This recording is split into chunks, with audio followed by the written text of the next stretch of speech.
Hey everybody, it is 2 o'clock on the nose here in Nashville, Tennessee, technically Franklin. How's it going? I haven't done one of these live Q&As in a hot minute.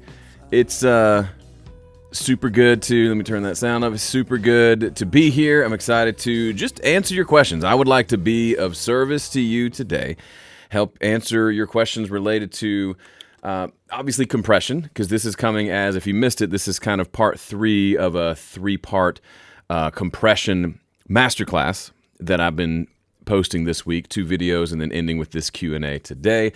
So if you haven't seen those, go check those out. You should have some emails about that, or go to homestudiocorner.com/compression to sign up and see those. Really fun, kind of in-depth stuff on a topic that can be really confusing, right? Compression isn't as intuitive as things like EQ to understand, but it's such an integral part of what we do in the studio that to not have a good, in-depth, confident understanding of compression is really kind of backing yourself into a corner and preventing you from getting the sounding mixes that you're wanting to get. Not saying you need to overcompress, but you need to know how to use it, because there are some sounds you just can't get without it. So, welcome. The Q&A doesn't have to be exclusively limited to compression questions. You can ask anything. I am an open book here, happy to answer. But all of this week of all this free training and kind of celebration is in looking forward to my VIP membership, which is opening its doors again on Monday. So you'll have a few days next week to join VIP. I'm looking in the chat. I see a lot of existing current VIP members in the chat. Recognize yourself, Vipers. Say something like, I'm a VIP in the chat. That'd be kind of fun.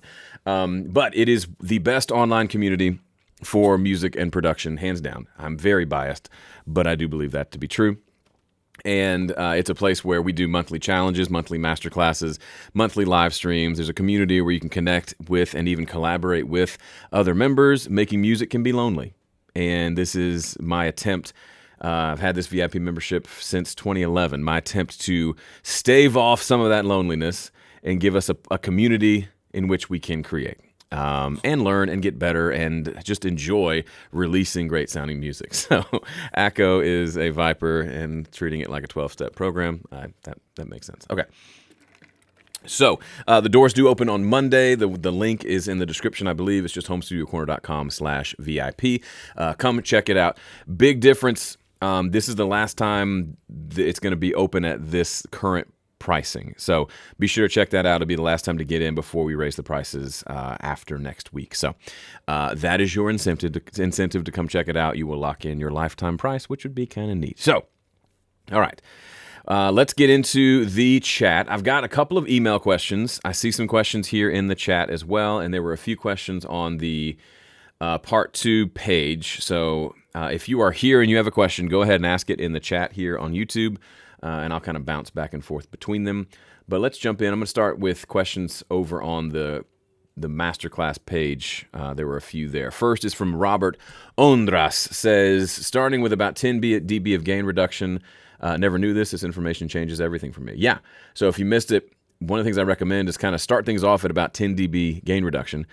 It might be too much for some things. It might be too little for other things, but it's a good place where you can really hear what's happening with the compressor and then make some decisions. A lot of people are scared to do anything, or they go way too aggressive, both of which aren't that helpful. Let's see. I realize some of these are just comments and not questions. Okay, here's one from Bart. Says, I discovered your YouTube channel a few months ago, and I have so much fun learning from you. Compression question for you. I'm a trumpet player, and I'm making a solo trumpet album in Logic. All of the videos that I'm watching discuss vocals, drums, bass, etc., but never horns or trumpet specifically. I'm doing my best with trial and error, but I'd certainly appreciate any tips you might have for compression settings, even more specific, open trumpet versus muted trumpet, so on and so forth. So, good question. So the cool thing about kind of the way I teach mixing and compression and things like that is I do have certain things that I do for certain instruments, but in general, I treat everything the same way. What I mean by that is I don't EQ everything the same way, but I approach it the same way. So if you saw the second video of this masterclass was my 7-step compression formula, which was this video here. Kind of 7 questions that I ask myself as I go through the compression process. And that's true of any track that I'm facing. Here's Bart's question here. So the questions are things like, does it need compression? And then how much compression, attack, release, all those things. How do we dial in what we want? So the bigger question, Bart, is what sound are you wanting out of your trumpet? Is the recorded sound already there? If so, you may not need to do anything. I think a lot of people want to say, hey, what do I do to this what do I do to this specific track? And my answer back is, well, what do you want it to sound like? That seems like a non-answer. I will give you. That seems like you're just kicking the can down the road and refusing to answer the question. But it really is the real answer to your question is another question, unfortunately. And I'm here to tell you the truth, not to just give you random answers like, oh, you need to EQ the upper mids down and use a compression of 3-to-1 with about 10 dB of gain reduction with an attack of this. That's useless. It's completely useless. I feel like presets in general are kind of completely useless. They're helpful for learning, but generally speaking, you got to know what sound you're going for before you can know what tool you want to use. It's like that old... is it from Alice in Wonderland? The Cheshire Cat asks, where are you going? And there's a fork in the road. It says, where do you want to go? And she says, oh, I don't know. And he says, well, it doesn't matter which way you go. It doesn't matter which path you choose. If you don't know where you're going, any of them will work. So the ACO, it is a 5-step program. Anyway, where was I? Specifically for horns, the thing about horns, especially saxophones, but trumpets as well, is they're a little bit like a vocal, right? They've got a lot of the same groups of frequencies. They've got this upper mid thing that can be annoying at times, but that's also what helps it cut through. So for horns, I think my first question would be, is the recording sounding like I want it to sound? If it's not most of the way there from the recording, then that's where we're going to focus our attention. Then when it comes to actually mixing, I'm just using my EQ and compressor in the way I would anything. Is it balanced? Are there certain frequencies that are too much or too little? Is it in balance with everything else? Is the level right? And then are there certain things, phrases and notes that are getting lost or are too loud? That's when I might reach for a compressor. Otherwise, something like a horn section, unless the person's super inconsistent as a player, I may not use any compression at all. I think that's probably the biggest takeaway from this video was the first question I ask is, does it even need compression? Because a lot of people just throw compressors for no reason, and then they just back themselves into corners and make things sound worse and worse and worse and worse and try to add more plugins to fix the problems that they already made. It may very well be you don't need compression on most of your tracks. That might be the truth. So be willing to have that be the answer to the question. And you may say, well, Joe, I'm new to this. I don't know what sound I'm going for. Go listen to Miles Davis and then listen to your recording. Is it in the same ballpark? If not, there's really only a handful of things that can be wrong. You're not performing it as well as you could. You're not recording it as well as you could. It doesn't have the right frequency balance, which is EQ, or it's got some sort of dynamic thing going on that needs to be addressed with compression. If you get those first three, compression becomes much less important. And I would argue probably little to no compression, and if compression, just a light amount of compression, just kind of tighten things up would be all that's really required. Baden Hill says, how do you choose between compressors? That's another question I've seen in the chat as well. For me, for a long, long, long time, I just used the stock compressor that comes with Studio One. It's called Compressor. And I was able to get great sounding mixes. Then eventually a friend talked me into trying out the Fat channel in Studio One, which you've seen. That's this one here that has a bunch of different analog modeled compressors. Turns out when I started using those, I realized, oh, that actually sounds really nice. It has this character that I can't get with a very clean stock compressor. Doesn't mean I wasn't able to get great mixes for years with just the standard compressor, but that standard compressor is a little bit bright. It's very clean sounding. It doesn't give you any of that quote unquote vibe that you get from some of these analog compressors. So then the question is, how do you choose them? Honestly, when I first started using, let me open up Studio One here. When I first started using the Fat channel in Studio One, there's a whole bunch that you can use. So let me just throw one on here.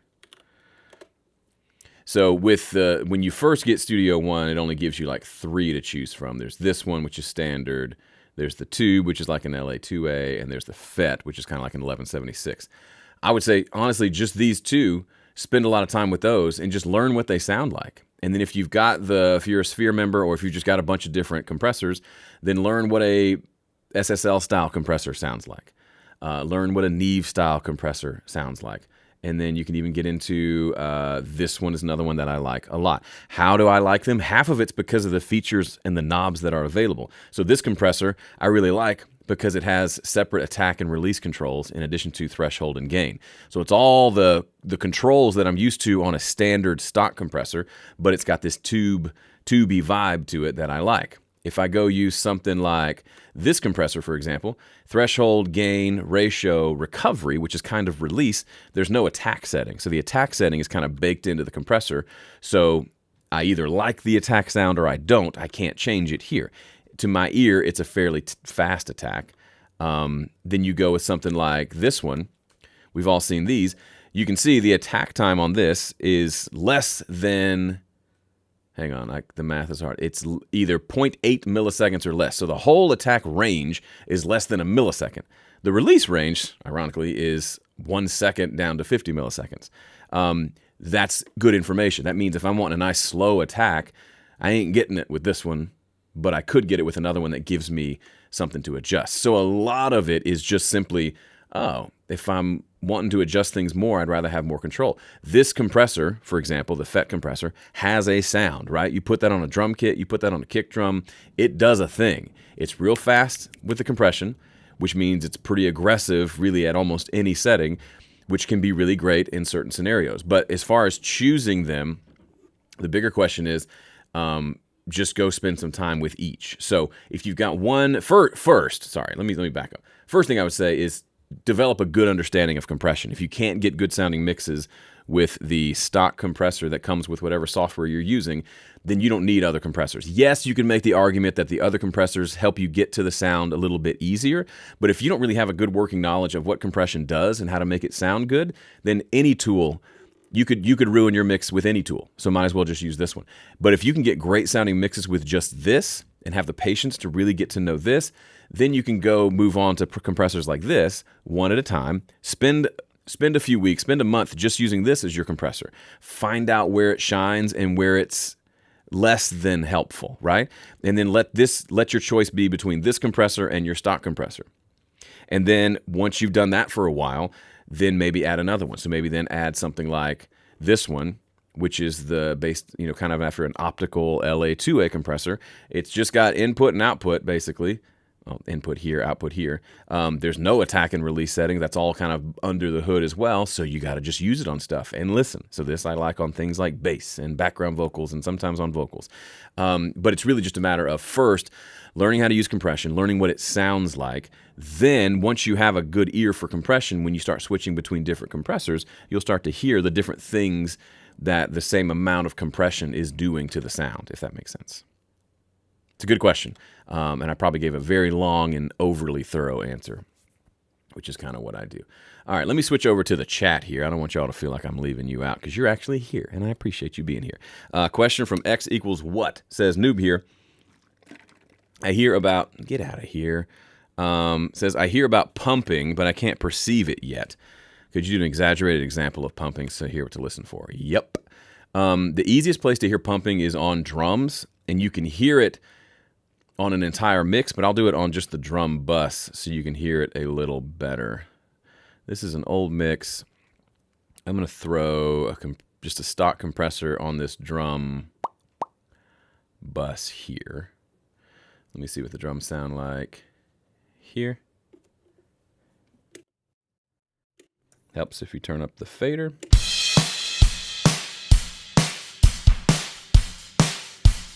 My Sharona. That's not my Sharona, but that drum beat is totally my Sharona.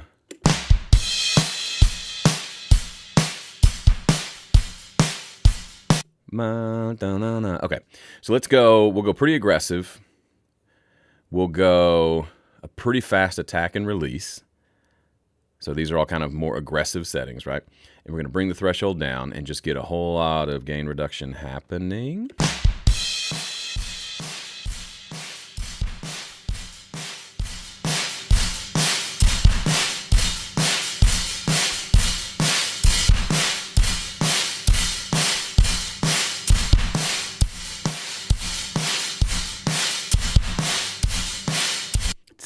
Sounds terrible. Just so we're all clear, this sounds terrible. I'm just making an example. I really don't like that sound. But that's kind of the sound of pumping there. Let's listen again. Listen to the cymbals. That's the closest place where you're going to hear the pumping. The kick drum is going to hit. The kick drum is really loud. It's triggering the compressor. The cymbals are sustaining. They're going psh, but because the compressor is getting triggered by the kick and the snare, the cymbals are going like this, which is, that's what pumping is. You hear that? Listen to the cymbals one more time. That's all it is. Pumping is kind of like ducking. If you've ever worked in radio, or you're familiar with that term, where currently I've got a sort of a duck set up for when I hit playback and playback comes through my mixer from Studio One, it mutes or turns my microphone way down. So I'm going to continue talking to you and hit play, and you're not going to hear me anymore because the signal was turning down my voice. It's kind of like that, but a more primitive example, where there's a compressor happening across a bunch of sounds, and typically low frequency information has the most energy. So typically a kick drum is triggering the compressor to hit, and that compressor is turning down everything because it's just compressing the entire signal. So the kick drum then drives the compression. So anything that's not the kick drum gets turned down when the kick drum hits. But honestly, pumping, you almost always hear it in cymbals. That's an easy place to hear it. And pumping's not always bad. Pumping can just be, kind of a tasteful kind of that can sound kind of cool. I'm not anti-pumping. It's just knowing what it is, and then you can kind of decide whether you like it or not, depending on the song.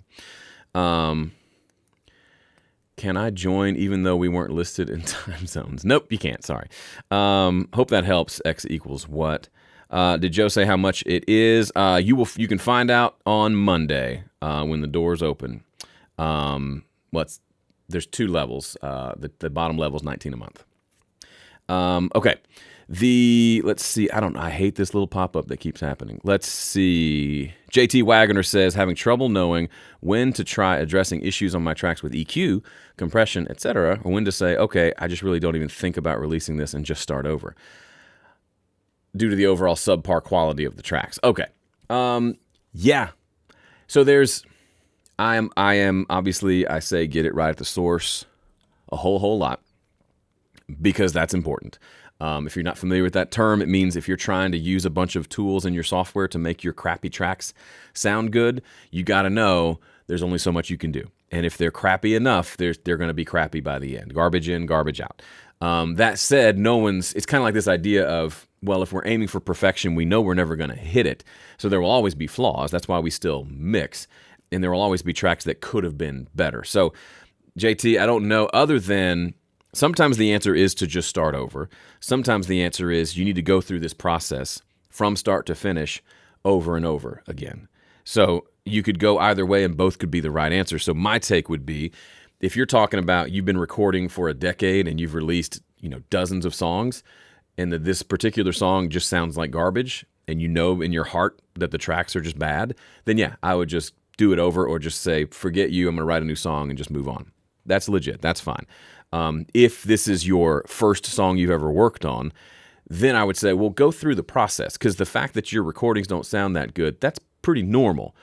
You're new to this, right? Just like if you wrote your first short story, I'm not expecting it to be a Pulitzer Prize winning. Do they give Pulitzers for short stories? Anyway, I'm not expecting it to be an award-winning short story your first time out of the gate. It could happen, but more than likely, nobody, including yourself, expects to make amazing work the very first time you do it. So instead of getting hung up on how bad it sounds, it can be helpful to just go through the whole process, acknowledging that there's only so much you can do with bad recordings, but also you'll learn some things about what you can and can't fix in the mix, and how the decisions you made earlier in the process really backed you into a corner later in the process, in the mixing phase, and then again in the mastering phase. You'll learn so much by going through the whole process that the next time you start from scratch again with a new song, guess what? You're going to have a lot better appreciation for good sounding tracks. You're going to take more time to record them well, because you know how hard it was to wrangle those tracks later. That's the biggest piece of feedback, consistent piece of feedback I get from people who take, for example, my mixing course. They'll import the tracks that I give them, and they'll just move the faders up and press play, and then they'll comment or email me and say, man, these tracks sound so much better raw without any plugins than my best mix that I've ever done. Now, am I saying that to pat myself on the back? Yes, I am. No, I'm saying it because that's what it takes. The raw tracks need to sound already really great. That's the secret to all of this. Yes, you got to learn how to mix, get good at it, blah, blah, blah. But the tracks really do have to sound good. And one of the ways you get there is by doing a lot of bad sounding tracks. So you eventually learn how to get good sounding tracks. Dennis asks over here, do you ever use a compressor to tame just the peaks of a track before applying another compressor to the whole track? Yeah. So if a track is like super dynamic, and the first thing, I like to use kind of what I've sometimes called like raise your hand mixing, where I listen to the mix and I wait for something to raise its hand and say, hey, I'm a problem, come deal with me. And so if I hear a track that's mostly fine, but it's got just certain peaks and certain words that are just jumping out, like a really dynamic vocal, for example, or a bass player who can't play consistently, so some notes are really loud and others aren't, then I would probably reach for a compressor. Pretty aggressive ratio, pretty fast attack, just to tame those peaks, almost acting like a limiter. And then I may still use another compressor to just give it the general compressed sound that I like, separate from taming those peaks. Sometimes if you can get it, you can get both jobs done with one compressor. Sometimes you really need a faster attack to get those peaks than another compressor with a more chill attack to kind of shape the overall sound, for example. Or sometimes that fast attack and then another one with a fast attack is going to treat it differently, right? Because now those peaks are taken care of, so it has something else to listen to. You can get into trouble. So I think kind of like my rule of thumb is try to do it with just one compressor, and then if you can't, then move to a second. There's lots of great mix engineers who use stacks of compressors. You just got to be real. You're increasing the complexity by an order of magnitude, right? Because compressors can be really squirrely, and everything you do prior to the compressor will affect how that compressor is working. So 2 compressors is a lot more complicated than 1. It's not twice as complicated. It's probably like 4 times as complicated, but still absolutely doable. Gary Benjamin, what is up, my friend? Gary says, double stack. Well, same question. Great. Y'all have consistent questions, so I just answered that one. Let's go over to the chat. Is there a way you can export your tracks from the project page as one full project versus split tracks? Grease White, I'm not sure what you're asking. If you're talking about, so there's a DDP export in Studio One, which exports the, if we go back to the start page, let me open up, this is a project page. This is actually from a Mix Critique live stream, but if you use digital release, it's just going to release a bunch of files, right? Whatever format you want, you can do all these. I have a folder full of Ogg of Orbis files if you want, and it'll do them all in one export, which is kind of nice. But it's just going to export these, 5 songs, individual files.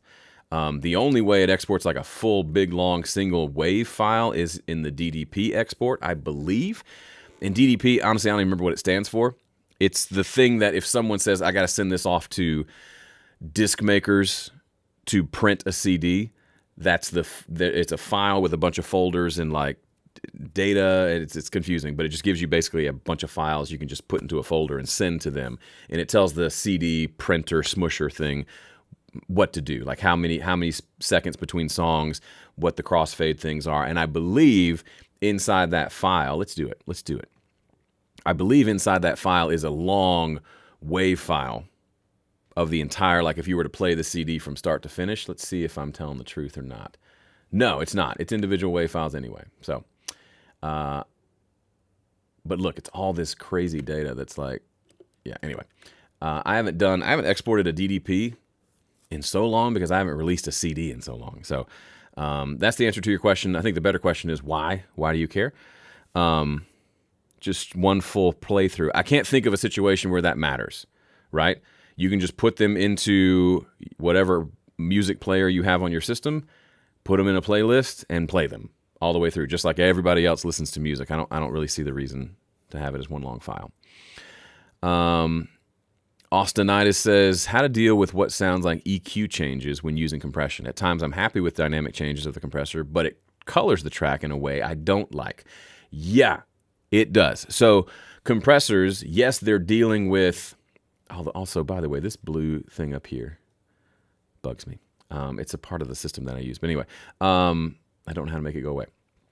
Compressors they have side effects, right? And one of the side effects, the most common, is like on a vocal, for example, it's going to cause sibilance on the vocal. So I love everything it's doing to my voice, but when I say an S, that S goes whoosh and comes out like a sword gunning for your eardrum, and it hurts. Thankfully, we can use tools like a de-esser or a dynamic EQ or maybe just regular EQ to deal with that.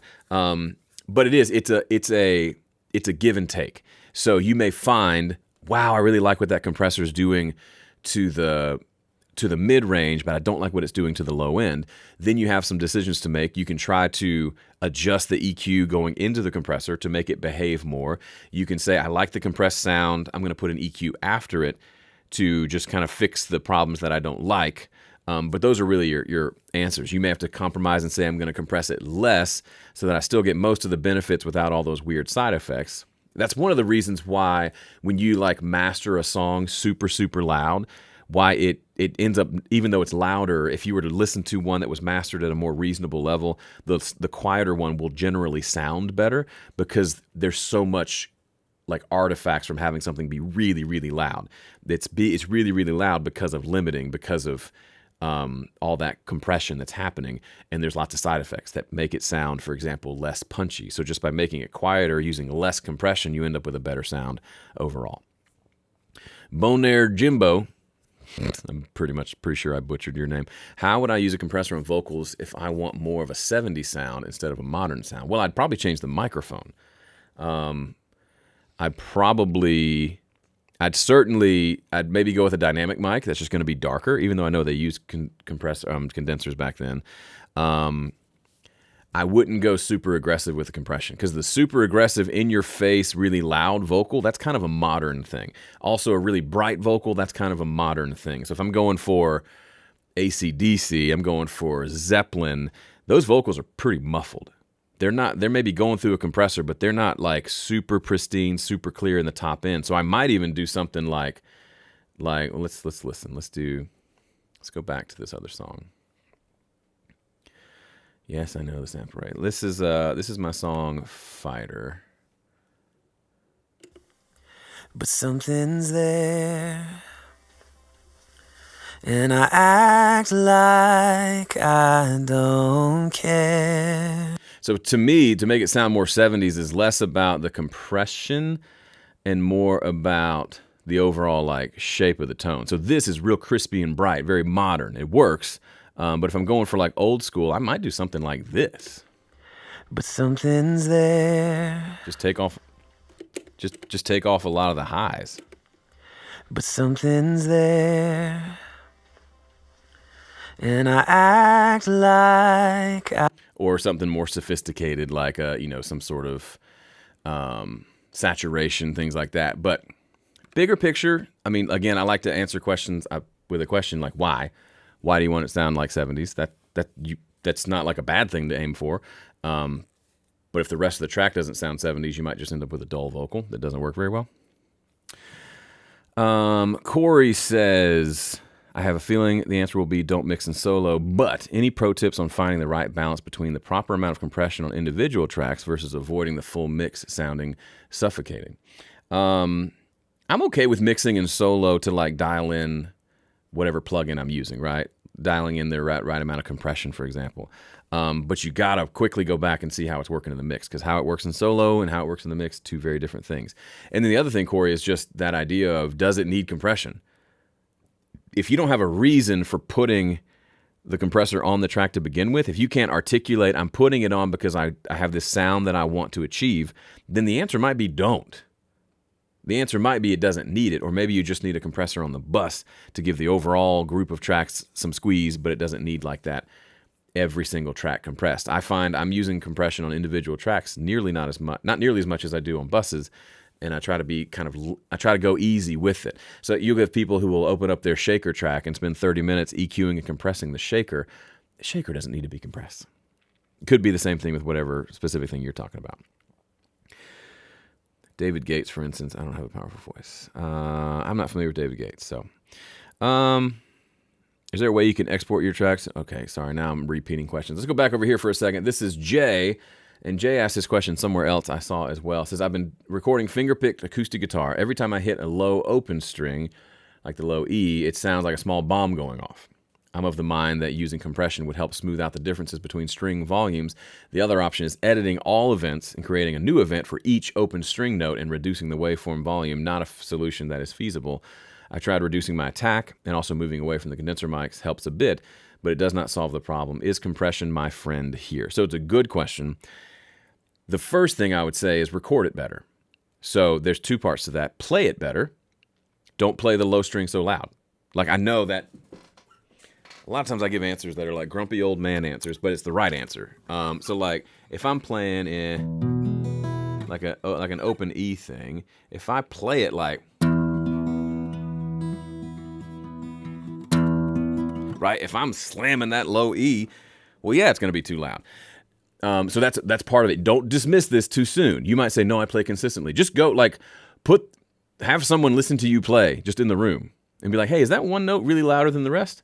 And if it is, then that's legit. Like, tell your thumb to chill out a little bit. The other thing could be the guitar itself. Somebody mentioned maybe a setup on the instrument would be good because certain notes are higher, lower strings and the way it resonates, blah, blah, blah. I don't know. That could be a thing. So let's assume that you are playing pretty consistently, but those low notes jump out because that does still happen. I think the second thing is move the mic away. I know you said you tried that. I wonder how much of it you tried. A lot of people will put the microphone, like this mic right now is inches away from my mouth, and it's big and boomy if I get right up on it, right? Ooh, yeah. A lot of people put their microphones on their acoustic guitars this close. That's 9 times out of 10 going to make a boomy sound. And you could spend the rest of your life trying to make that recording sound great. Not going to happen because the mic's just too close, or it's pointed at the wrong thing. You can have it this close if it's angled in the right direction. So a lot of it is mic angle. Is it pointing towards the sound hole? Well, there's your answer. Turn it away from the sound hole a little bit. Move it a little bit closer. Move it away from the sound hole. Move it a bit farther away so it's capturing more of the sound of the instrument. Lots of options there. You just got to play around with it. And then if the answer is compression my friend? I still don't know. I don't like compression on acoustic guitars. I think it sounds obvious. It sounds fake. I don't like it. You can do it. It can work. People like it, but I personally hate it.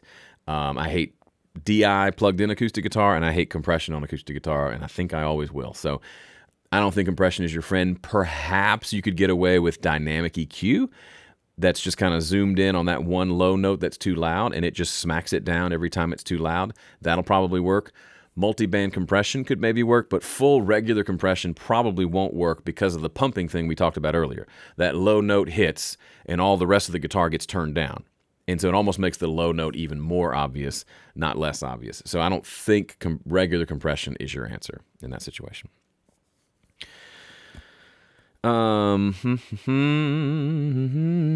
also, yes, I think Mike Obaugh here is right. It could just be if you just use a nice, gentle, high-pass filter, roll off some low end, that might solve the problem right there.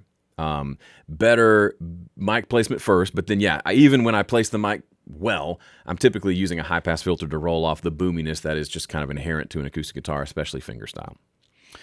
All right, let me go look at my email. You don't get to see my email, you nosy little minx. Let me just see. I had one question from Marco. Said, I was wondering what your thoughts were on double tracking guitars. I find my guitar sounds better in the mix when I double track it. What are your thoughts on the best way to mix them? Pan one channel to the left and the other to the right. Send both to a stereo track and pan left to right. Apply compression or EQ to one channel to make a slightly different tone. Would love to hear your thoughts on this topic. Great question, Marco. I've talked about this so much on my channel, so just get in the habit of watching a lot of my videos. But yes, double tracking guitars is fantastic.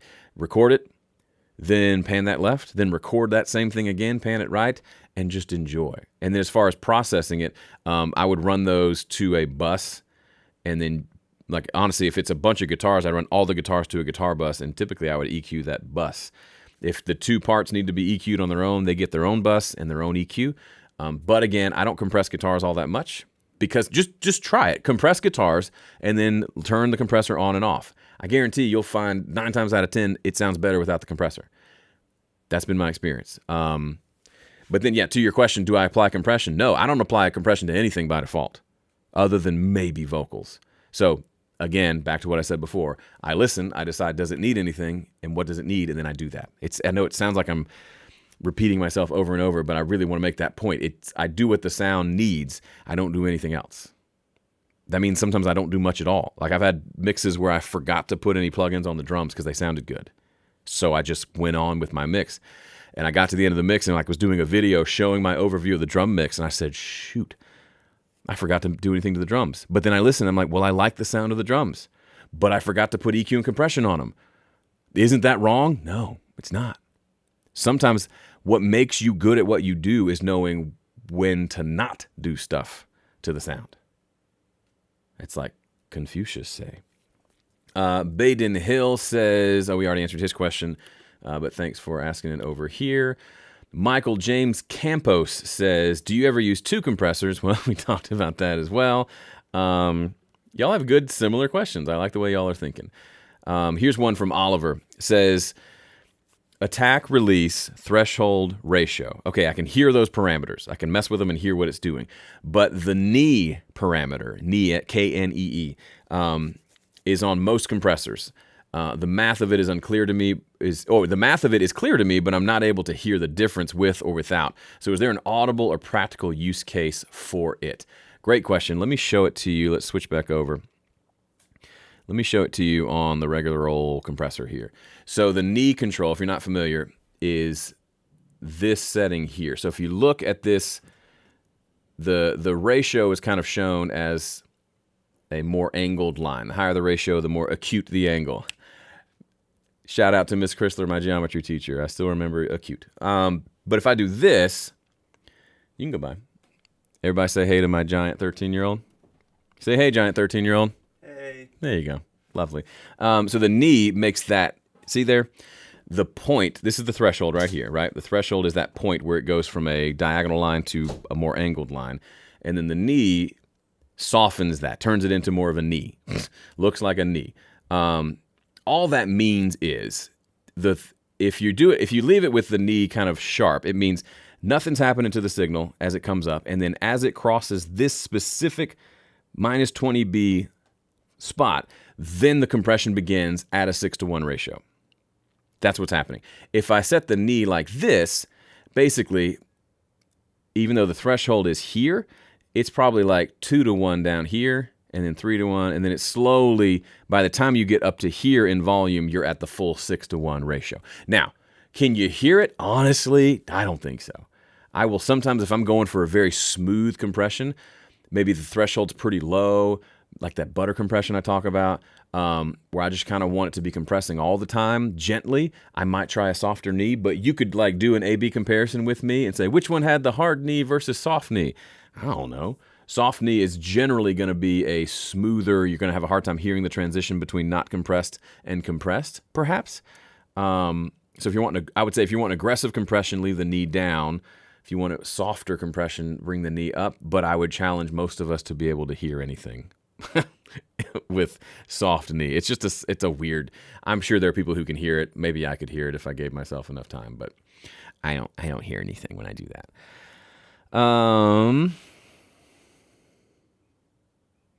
Floodwater. Knowledge is knowing tomato is a fruit. Wisdom is knowing not to put it in fruit salad. My 13-year-old will argue us into the ground that tomato is fruit, and he is technically correct. I don't want it in my fruit salad. All right, so Dan had a question. I use a matched pair of Earthworks mics. I do too. Aimed at different places on the guitar, and then run them left, right. So stereo track, left and right. Very rich sound. I usually do a low cut at around 250 hertz. All right, was that a follow-up to anything else, or were you just telling us how you do it? Because, yeah, I do a similar thing, especially when it's going to be an acoustic project where I might have the guitar just by itself. So I don't want a doubled guitar, but I want a nice wide-sounding single guitar, like my EP Rain. That's all stereo-mic'd guitars, and that works wonderfully. Mike says he ever tried mid-side recording for guitar. Mid-side is this weird thing where you have one mic faced at the guitar, like a cardioid mic, then you put a figure 8 pattern mic sideways with that one and use some algorithms to make it where you can adjust the width. I've never liked mid-side. It seems like a waste of time. Plus, we're in a home studio and you got one of your 2 microphones facing away from the instrument, picking up the sound of the room. So it's already like, we're already backing ourselves into a corner. Plus, I think it's unnecessarily complicated. It is mono-compatible, but so is XY recording. To me, the people I know that have really gotten into mid-side, either they screw it up and it ends up being out of phase and it disappears in mono, or they spend a bunch of time and realize, meh, it's not any better than the other stuff I was doing. So that was me too. 20 years ago, I got really into trying mid-side. It never did anything to me, other than it was like a cool science experiment, if that makes sense. More subtle mastering engineers must love the soft knee, I guess, right? Mastering engineers, they're so weird. I'm kidding. I'm one of them. All right, I'm going back up to the top here. Jim had a question, said, essentially, I'm severely impaired, extreme arthritis, can't use a mouse with a computer. I live in a small community. Nobody does computer music. What are your suggestions? And then I asked, well, how are you here if you can't use a computer? It sounds like his wife, I think he said his wife helps him. So, I mean, one answer could be, I mean, honestly, I don't think I have an answer for you, Jim. One answer could be, let it be a thing you do with your wife, right? So you are kind of the director and she's like the engineer, hands on the mouse doing the stuff. Does that sound like it could be potentially very frustrating because it would be slow learning because she's never done this before? Sure. But it's frustrating to learn anything new. So that could be.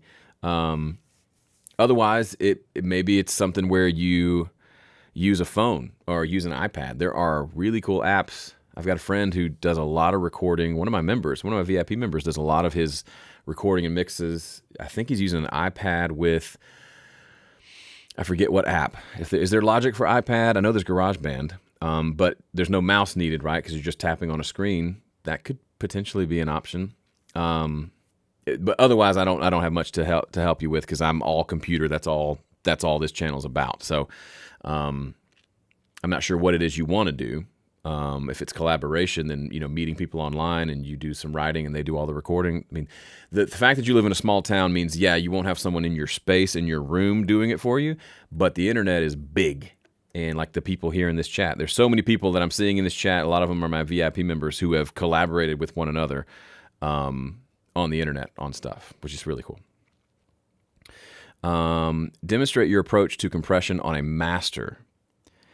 Meaning like on the entire mix. So yeah, I'll show you what I do. This mix, I was in a phase when I did this mix where I did a lot of multi-band compression on my master. I don't do that anymore. Honestly, I forget to put a compressor on my master half the time because I just don't think it makes that much of a difference. But if I do compress, I use something like this. This is kind of an SSL style compressor, and I'll set it to 2-to-1. I'll set the attack to 30 milliseconds, so the slowest attack that it has, and I'll set the release to 100 milliseconds. So the 0.1 here, the 30 here, and then I'll just adjust this down until this needle starts to dance a little bit, and then I'll adjust the makeup gain just a little. Nothing crazy, nothing aggressive, but let's dial that in for this, and I'll do it on a louder section of the song. So coming into this last chorus, for example, might be a good spot to do it. Maybe not just vocals though.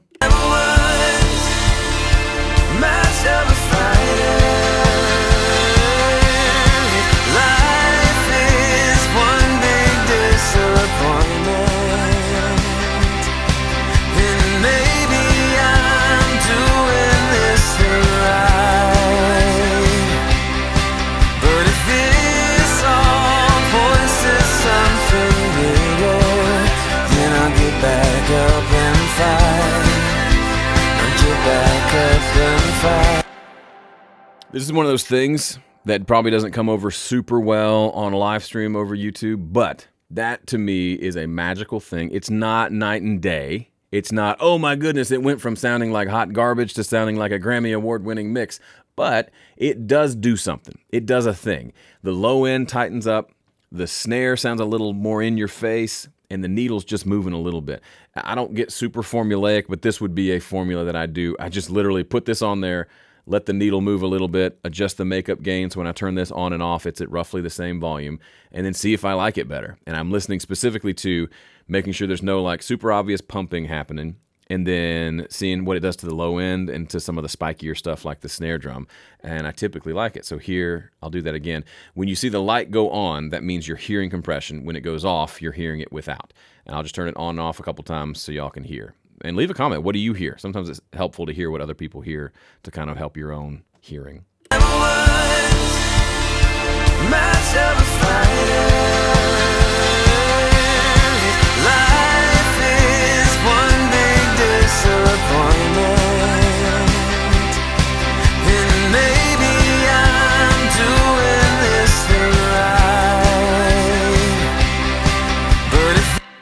To me, the biggest thing is there's a little more snap to that snare drum when that compressor goes on. That's the main thing that I hear. One thing you can do, if you're brave enough, set up things like this that you're not entirely sure make sense, and do this. Click it on and off a whole bunch of times. Close your eyes while you're doing that, and then stop, and then hit play. And then just slowly, without looking, keep your eyes closed and just click it on, off, and decide which one you like, because it's binary, A, B, A, B, A, B. And when you really decide, yep, that one sounds better, open your eyes. And you may find, like this time, I opened my eyes and it was off. So it actually sounded better without it. This is a fantastic exercise that I do. I haven't done it as much in the last few years, but especially when I was really learning how to do mastering, I would do this thing just to see, am I making things better? What's my purpose here in life? It's a really helpful thing, but you have to be willing to be honest and say, okay, I spent 30 minutes on that, and then I A-B'd it, and I liked it better without the thing that I did. Hurts your feelings, but totally worth it. All right, let's see if y'all got any other questions in here. What SSL type of compressor? Why an SSL type of compressor and not another? Honestly, marketing, because the SSL bus compressor is famous. So you get a big SSL console, it runs through the center section of that console has that bus compressor in it, and it just sounds great. Is it because it sounds great, or is it just that we've heard it so much that it now is kind of synonymous with great sounding? I don't know. It just sounds great to me. And the specific settings, too, of having a slower, the 30 millisecond release, right? That lets a lot of the transient through before it clamps down, which is why that snare had some snap to it. If we did that with the 1176 compressor, it doesn't let the snap through because it's like less than a millisecond attack time. It's too aggressive to be on the bus. You may have a song where it sounds amazing on the bus, but in general, and honestly, you can go through and do this. Get similar settings and set up 4 different compressors and switch between them. I hate that kind of stuff, just because it's boring to me. Once I find one that I like, I say cool and I move on. But you could do that if you're feeling like it. You could even automate it, right? Use the automation, put 4 compressors on here, and then use automation to turn this. Whoops, hang on. I lost it. Use automation to bypass this plugin or hit this button on and off and have 4 bars and then it switches. You can do that if you want. That honestly sounds like an interesting video, but I'm probably not going to do it because it bores me. It makes me bored thinking about it. Sorry. Bonaire Jimbo says, what about adding a compressor but not having it compress? I've heard some compressors can add color that way. Yeah, especially ones that are modeled after old hardware, right? There's a thing, sometimes maybe it's just a slight saturation that happens, colors the sound a little bit. Those are the kinds of things that I've even heard it with the, you know what, let's move this over so I can see your chat while I'm talking. I've even heard it with this EQ, where I've turned it on and off and I felt like it sounds a little bit better when this EQ's on, even though there's nothing happening. It's so subtle. If you did 2 mixes and the only thing you changed was turning that EQ off, even if it was on the main mix and you sent it to people, I doubt anyone's going to hear, right? It's one of those, it's so subtle, who cares? Yeah, if it makes you happy and you love the idea of turning that light on and you think it's the magic to your mix, by all means, use it. But that little subtle stuff like that, to me it's just not that much fun. It doesn't make that much of a difference. Kind of like talking about converters. Yeah, there are better converters and worse converters. They're all great right now. They're probably all made in the same Chinese factory at this point. It just has a different label on the front. So I just say there's things that matter more, like musicianship, over like turning a button on a compressor. Sometimes I hate it when it sounds better without the work I just did. Me too. I've been doing this for 20 years and I still get real mad when I find out it's better if I leave it alone than all the stuff that I just did to it. 100%. MPH, which must stand for miles per hour, says, when it comes to songwriting, if you can't write a song a day or multiple, are you therefore a huge business disadvantage? No. I mean, I don't know what you mean by business disadvantage. I'm not a professional songwriter in the sense that I'm like writing for a record label and I have like a quota of songs I have to hit.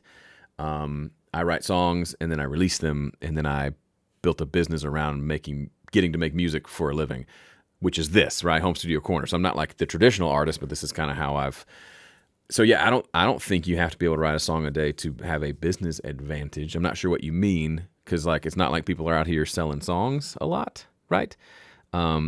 I do live in Nashville, which is songwriter town, but I know a lot of people who write songs all the time, and they're just waiting for somebody to pick their song, and then maybe they'll make a little bit of money, and maybe it'll be the single on the album, and maybe it'll blow up and become a number one. Sure, I'd rather go make music and find other ways to kind of generate income without having to wait for someone to pick me, if that makes sense. James Sidivi says, where should I apply compressor? I.e., I use Superior Drummer 3, which has a mix window and compressors. Should I apply the compressor in Superior Drummer or the drum track in Pro Tools? I'll do you one better. So I've not used Superior Drummer in a real long time. Superior Drummer sounds great. If I was mixing your song, if you said, hey, I want to hire you to mix a song, I would want the individual drum tracks without your compression on it, because I want to make my compression decisions. And I would want to, even if I was you, like sitting in the chair, I'm inside of you right now, sitting in your chair, I would export all the tracks out to individual like audio tracks, then I would mix it like any other drum kit. Put the compressors where I would with any kit. The thing with things like Easy Drummer is just that it already sounds pretty good, so I may not need to do anything to it. Again, I come back to the question, hey, does this track need anything? No? Great. Less work for me. It comes from a place of laziness, but it's also super helpful to just do less. MPH says, in the sense we are a business, the more songs we write, the more songs we can make, the more we can dominate the market. Yeah, we're going to disagree on that. I don't think anybody's dominating a market because they have a huge quantity of songs. But I'm not sure what market you're talking about. So I think there's a level of, we can get caught up in the quantity thing and we forget about quality. So we think just a quantity will lead to quality, which can sometimes be true, but also like, I don't know. I don't know. To me, I write songs for myself so I can make an album, and that's why I do it. I don't write songs for really any other reason than to express myself, to have something to perform when I perform, and to have something to use to make records. So if you're looking for like songwriting business advice, I ain't your man. But I think I see where you're coming from. I just don't have much advice, much wisdom for you there. I want to see live chat. Is that any different? I don't. So Floodwater, Jonathan says, I don't use Tune Tracks compressor, rather mix with the rest of the tune, so I'm not jumping in and out of Easy Drummer. That's another great reason. I don't want to have to open a plugin to get to the compressor.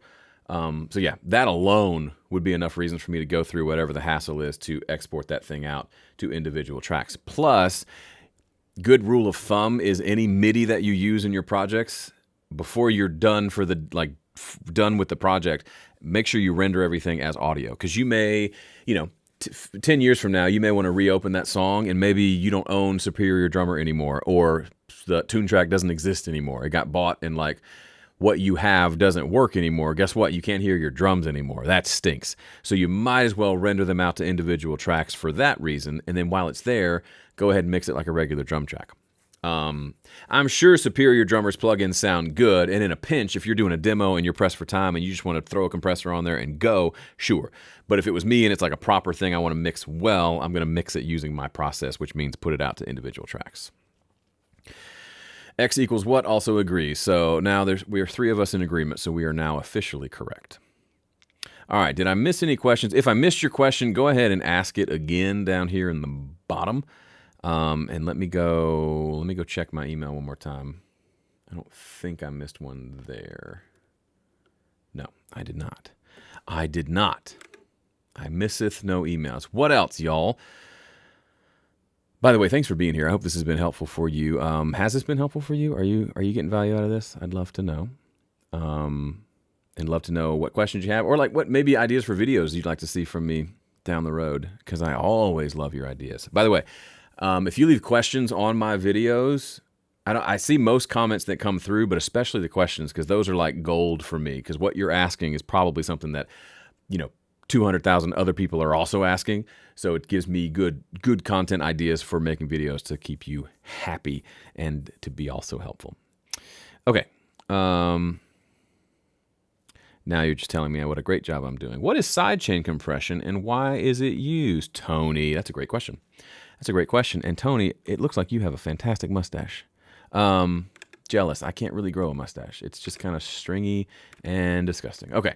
So sidechain compression is something that I don't use almost ever. I'm not against it. I just haven't found a use for it that's helpful. But a place where it's helpful is he's had the mustache since college. What a boss. Also with a name like Tony, is it Bonaccio? Like, come on. You have to be a really fun person to hang out with. Okay. So a sidechain compression is basically, actually, I just demonstrated it earlier. I've got sidechain compression set up right now where my vocal mic on this mixer down in front of me has a compressor on it, a really aggressive compressor. All the settings are as aggressive as they can be. And then it's set to listen to the channel that has my playback from Studio One. So every time I hit play in Studio One, this thing gets super compressed. So that when I hit play and audio comes down and I try to talk over it, you're not going to be able to hear me. No. Even there, the reverb tail is pushing my vocal down. That's sidechain compression. It says when one thing makes a sound, I want it to turn the other thing down. You hear it sometimes in like the rock world where make the kick drum turn the bass guitar down just for a second. So it goes boom, boom, boom, boom, and the bass goes boom, boom, boom, boom. It just pulls back just a little bit to make room for both. That specific example, I never do. It's a thing. People do it. People swear by it. I've never felt like I needed the two to get out of each other's way. I feel like they work well together, so I don't feel the need to do that. A more kind of obvious example is if you do a lot of like synth-based music, dance music, where there's like a synth pad that's going. You ever heard a song that goes? Sometimes that's because they've got a kick drum over here triggering sidechain compression on that synth. So it's like, and sometimes the kick drum is muted at the time, so you don't hear the kick, but the compressor on the synth hears the kick, and it turns things down, and it causes that kind of pulsing sound that you hear. Otherwise, you'll hear it as the kick drum hits, boom, boom, boom, and it sounds like the synth is being smushed down every time the kick drum hits. That's the idea. It's a useful kind of utilitarian tool. It can be used for creative uses. One place where I have used it is if I've got this crazy delay on my vocal, but I really only want to hear the delay when the vocal stops singing. I'll have a compressor. So here's the delay. Here's the vocal. Send to a delay. Compressor after the delay plugin that is listening to my vocal. So when the vocal is singing, that compressor turns the delay down. When I stop singing, the delay comes back up. So, do you believe in life after love, love, love, love, love? So if I didn't turn that down, it would be like, you, do, it'd be too much delay happening while I'm singing. So that's an easy way to automatically keep the delay down while I sing and let it come back in when I'm not. Again, it's pretty obvious and kind of cheesy in times, but there are certain situations where that can be kind of cool. It's kind of like automation without having to write automation. You're having it do it automatically. Oliver has an example of the Beatles. Tomorrow Never Knows. The cymbals are squashed when the bass drum hits. That may be sidechain. I would bet you $1 that is pumping, which is kind of the same. We talked about that way early at the very beginning of the stream, where if a bunch of signals are going through a compressor and the kick drum hits and triggers the compressor, the rest of the track gets turned down by that kick drum. That's not technically side chaining. That is just pumping. That is just the nature of kind of what compression does when it's across a bunch of tracks and a bunch of different frequencies at one time. David Carruthers. Hey, David. You mentioned in video 2 that you could use compression to reduce nasally sound on vocals. Could you explain that a bit? No, I don't think compression will do that. I think dynamic EQ can do that, or just regular EQ. Perhaps multiband compression. So dynamic EQ being, I just did a video on this where it's kind of like an EQ built into your compressor, or it's a compressor built into your EQ. So that band of EQ that's super narrow, but I only want it to notch down when that frequency becomes a problem. That's what I would do. Mike says that bit about sidechain delay was worth the price of admission. You're welcome. Wait, did I forget to charge admission for this thing? Hot dog.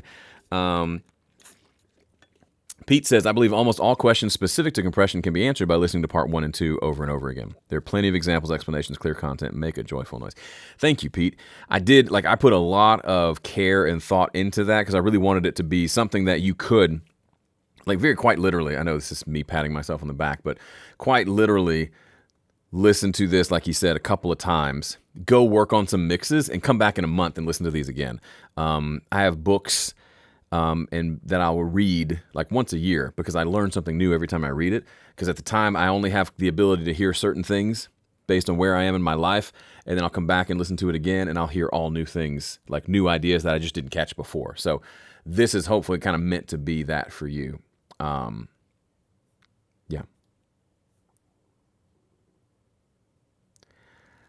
I've played guitar for almost 30 years now. I never knew.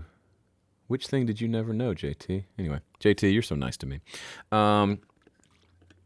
Replays will be up forever.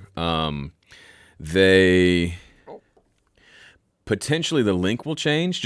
No, I'll do my very best to keep the link the same. So as long as you got an email with the link, save those URLs. They should work forever. I'm going to use this as a kind of a thing that I promote on the channel for people. Kind of like when I talk about 5-step mix, this will be something that we talk about because it's super, super handy. The replay of this, I will probably leave up. It might leave it up as an unlisted video just because I want to reward all of you for signing up and joining. Let's see. MPH, Joe, admire your courage. Keep doing what you're doing. Thank you. I appreciate that. At this point, I've been doing Home Studio Corner for 15 years, so it doesn't feel so much like courage as it does stamina at this point. But I genuinely, those of you who, especially you VIP members, know I genuinely just love I love doing this.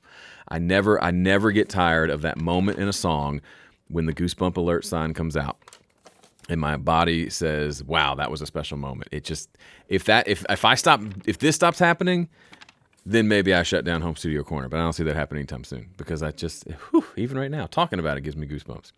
Cleveland Sanders says, you spoke of limiting.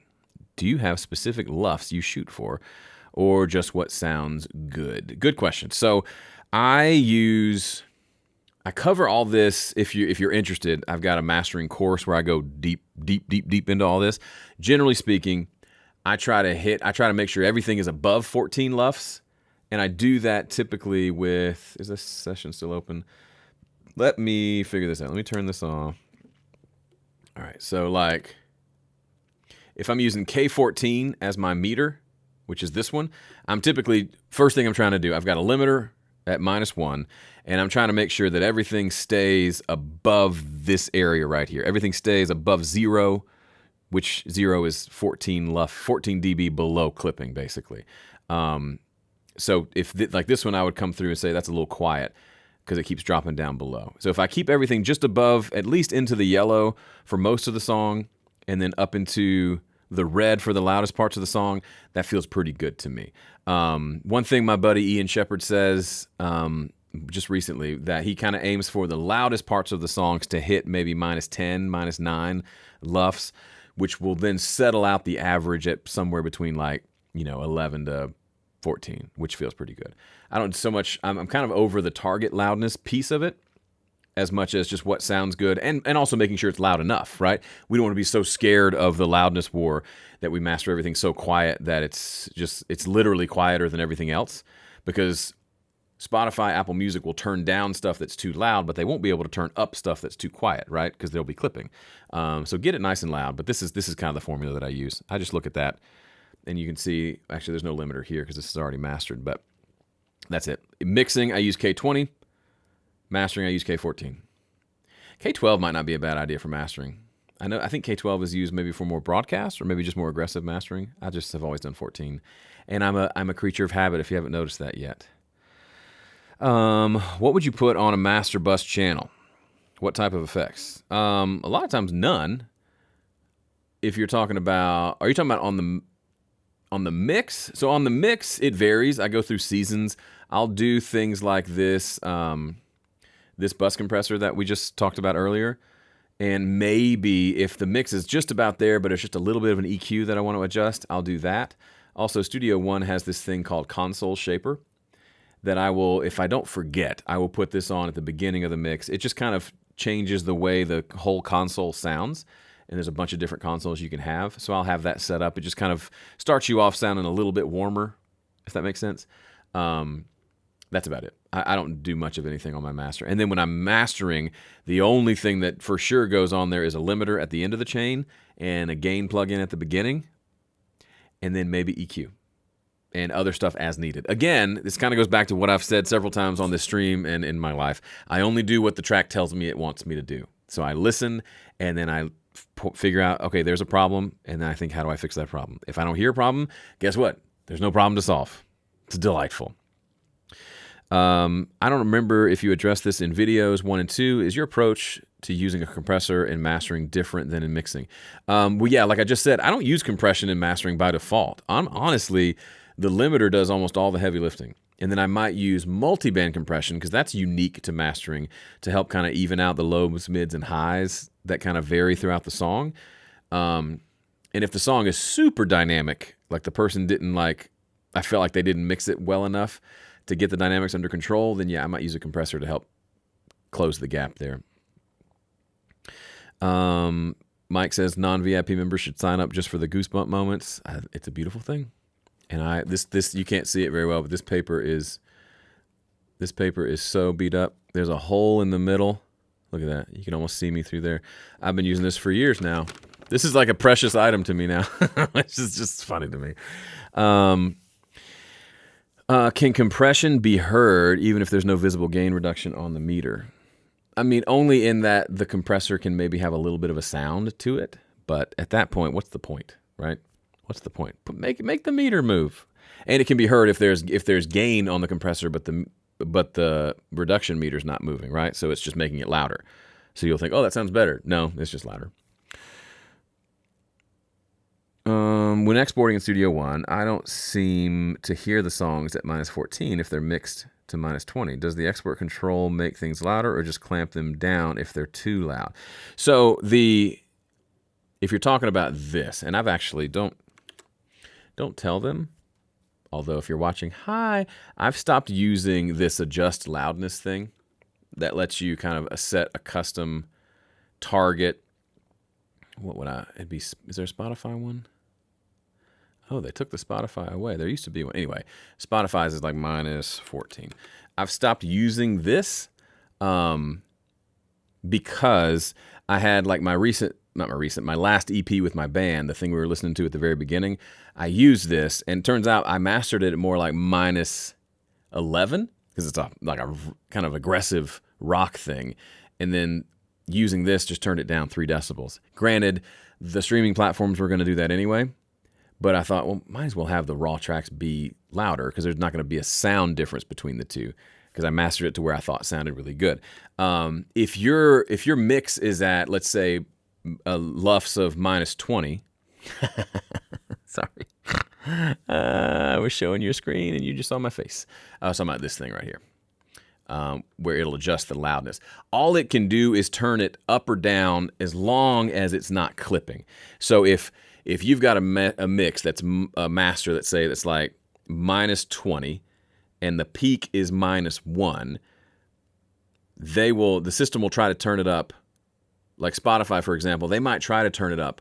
They can do 1 decibel. That's it, because 1 decibel now you're clipping. So they literally can't turn it up anymore. There's a certain setting in Spotify that will try to do that and apply some limiting, but that's really not the point. So no, it can't turn it up. It can only really turn it down. So I tend towards master it a little bit hot so the systems can all turn it down to where they want it versus too quiet. They can't really turn it back up to where it needs to be. There you go. Sorry about the screen thing. All right. I think we're getting close to wrapping up here. The questions are drying up as well. What video software are you using for this stream? Just good old OBS. This little thing right here. It's actually surprisingly useful for live streams. Not for recording video, but for live streams, great. I've used it for years. Any other questions? Now's your chance. I'm going to take a sip of my drink, and you can furiously type your question, and then I will answer it. Furiously type it, though. Thank you, Jonathan. Feels weird calling you the full Jonathan name. If I missed your question, retype it. But I think I got most of them.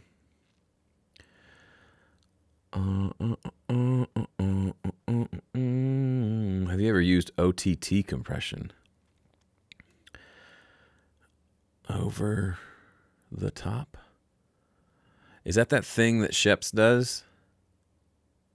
He's got, I forget, he calls it something cute, and I'm not entirely sure what it is.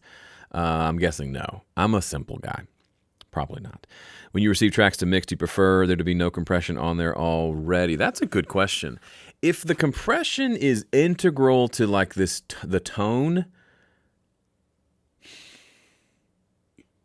depends. Like if you used a compressor, like an outboard compressor on the way in, that's fine. As long as it sounds good. If you ruined it with the compressor, I'm going to be a little cranky about that. But generally speaking, I say, yeah, turn off all your plugins, except for like if you're using amp modeler plugins and things like that. But no, I don't. I typically want to do my own compression. If you're hiring me to mix, then you trust me with compression. Let me do my thing. When you receive track, whoops, that's what you already said. When I look at y'all furiously typing in, when I threaten to leave, suddenly your questions come out. That's fascinating. Human nature is the best. When I render tracks to MP3, it seems like my mix is drastically different from what I hear directly from my DAW. Any clues as to why this would happen? Is it the file type? So the one thing, if I did a video on this, but make sure when you're rendering an MP3, make sure you can see my screen this time, that you set the bit rate to 320. If you're setting it to like 64, it's going to sound like hot garbage. 128, not quite so hot garbage, but still garbage. 192 is good. I just go to 320, always and forever. I have a hard time hearing a difference between that. But a 64-bit MP3 sounds terrible. Sounds like something's broken. And perhaps if you look in your system and realize, oh, I've been doing that, that's why. 128, pretty terrible too. Ironically, this may not still be true, but at last I checked, SoundCloud, the default SoundCloud player plays at 128. If you have a pro account, it'll play it at like 192, which sounds nice. But 128 is bad. It's bad. The high frequencies get weird. The low end feels weird. You can get the gist of it. It's not like it ruins it, but it's for a platform that is built on listening, you'd think it would have a better quality. Maybe it's like part of their business model. People who want quality will pay for it, but I feel like you're shooting yourself in the foot by having it default to something that is literally sounds bad. But that's why I'm not in charge over there. Over the top, yeah. So no, if that's yeah, I haven't. Honestly, someone explained it to me once, and I thought that sounds neat, and then I proceeded to never do it. Joe the Mix Whisperer, that's good, Mike. T-shirt material. How are you with using samples? Terrible. I have this stubbornness in me that I just want to mix drums. If you're talking about drums, I just want to mix drums with the tracks that were recorded in the room. If you use samples, I'm not against it. I just like the challenge, and I like the sound of it. And I'm lazy, and I never bought Trigger, or I have such few plugins. I own Pro L2, the limiter from FabFilter. That's the only plugin I've bought in the last 10 years. I bought Easy Drummer just to do a video with it and never used it again. And I bought like a Spring Reverb, like Impulse response, because I wanted some spring reverb. Like I'm very much record it and use the sound and make it happen. That's just the way my brain works. Joe, when you begin a song, do you immediately know what response you want the listener to have, or do you develop that as you make the song? No, I have a general idea of maybe the energy of the song and a general idea of like what I want the band to be, right? Is this an acoustic song? Is this a full band thing? Is this kind of a light band thing? Is this like electric guitar thing? I have that generally figured out. But no, I don't go into producing a song with like I can hear the finished product in my mind. I have a general idea of where I want to go, but most of it is like a digging for gold. I'm curious what happens in the moment, which is why I love making music with other musicians, because they bring their own experience to the table and they'll do something I never expected, and we love it and we get goosebumps all over the place, and it just is a happy time. Gary says, like distortion on guitars. I don't know what you're asking there. Did you record your program today? Maybe others who missed it could benefit from re-listening. So this thing, yes, this is just on YouTube. So if people come to this link later, they'll just watch this. What a time to be alive. Technology is amazing. I have trouble mixing a vocal that's already been compressed on tracking. Any tips on handling this? Stop compressing on tracking. That's the first answer. There really is, like, at some point, this is why I harp on get it right at the source so much. If you jack it up at the source, then you're kind of off the hook for the mix because you just can't do much with it, if that makes sense. There's just not much you can do. You can just kind of accept that it's compressed and then just use EQ as best you can to kind of shape it how it needs to be. But otherwise, you're backed into a corner if it's compressed too much and you don't like the sound of the compression. I'll compress a little bit on vocals sometimes, but I'm pretty wary of using it too much because while I'm singing, I just can't hear it very clearly. And I come back later and realize I completely destroyed it. That's a sad day. So I may sometimes sing with a compressor on this mixer where I hear the compression in my ears, but it's actually not, the compressed signal isn't being recorded. The dry signal gets recorded. I get to hear the compression because it's kind of fun to sing through a compressor, but without the risk of ruining it. That's kind of fun. Somebody asked a question like that I might have missed earlier. So that's the thing I like to do when I sing vocals. Sometimes have compression on and generally have reverb or like a slapback delay that I'm listening to that just is more fun to sing into. Pearl Jam, what's your favorite album or track? I like Pearl Jam. I'm not like a huge fan. I couldn't tell you. I like what was the supergroup thing they did? When I'm hungry. I like that one. Maybe because Chris Cornell's involved too. System of a Dog. Something of a Dog. I'm totally embarrassing myself now. I think maybe my question about compressors on vocals for a 70s sound is more, how do I apply compression without sounding like I've applied compression? It's a good question. I mean, go less, but also like why? If it doesn't need compression, it doesn't need compression. And if you feel like you can hear the compression, just use less compression. I know that sounds like a super Temple of the Dog. Thank you. It sounds like a super obvious statement, but like if it doesn't need compression, it might not need compression. And if it does, one way to keep it from being too aggressive is to go either just obviously less compression, right? Just less gain reduction happening, or go with a slower attack time. So then faster the attack time, the more aggressive the compressor will tend to want to be. Lower attack time can sound a little more natural. And then the release can help make it sound pretty natural as well. Really fast release, it sounds a little awkward and obvious, so a little bit slower release, slower attack, slower release can maybe give you some of the squishiness that you want without it sounding obvious. Also, this compressor, something like this that's I messed it up. This one, something like this. This is an optical compressor, which means there's a literal like light circuit inside. I don't exactly know how it works. I like it on things like bass because it's just kind of a smooth, squishy sound that's not super obvious. Something like that might be great.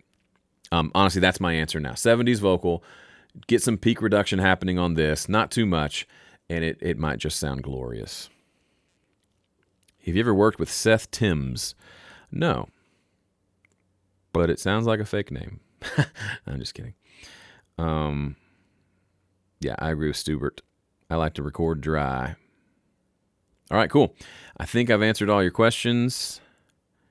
And this has been really fun. So thanks for showing up. If you don't show up, I end up just talking to myself like Jeff Goldblum. So thanks for, here I am, and I'm talking to myself. So thanks for not letting that happen. You're a legend just for that alone. Hope you're having a great beginning to your summer so far. Don't forget, VIP opens on Monday. You can go to homestudiocorner.com/VIP. If you go right now, it's tricky because you'll see that it says, whoop, come here. I believe if I set this up correctly, yeah, there you go. The door's open here. So come back to homestudiocorner.com/VIP, and this will change, and you'll be able to see. I've got a video explaining the whole thing, why I think you'll love it, and you should come try it out because we have a fantastic time. Vipers in the chat, tell them how fantastic of a time you have, and I'll have a video there. I'll send out emails if you're on the email list about it as well, so you don't forget. But that wraps up today's free Q&A live stream. Thanks for being here. I really appreciate it. Hope it was really valuable for you, and I will see you on the flippity flip. Later.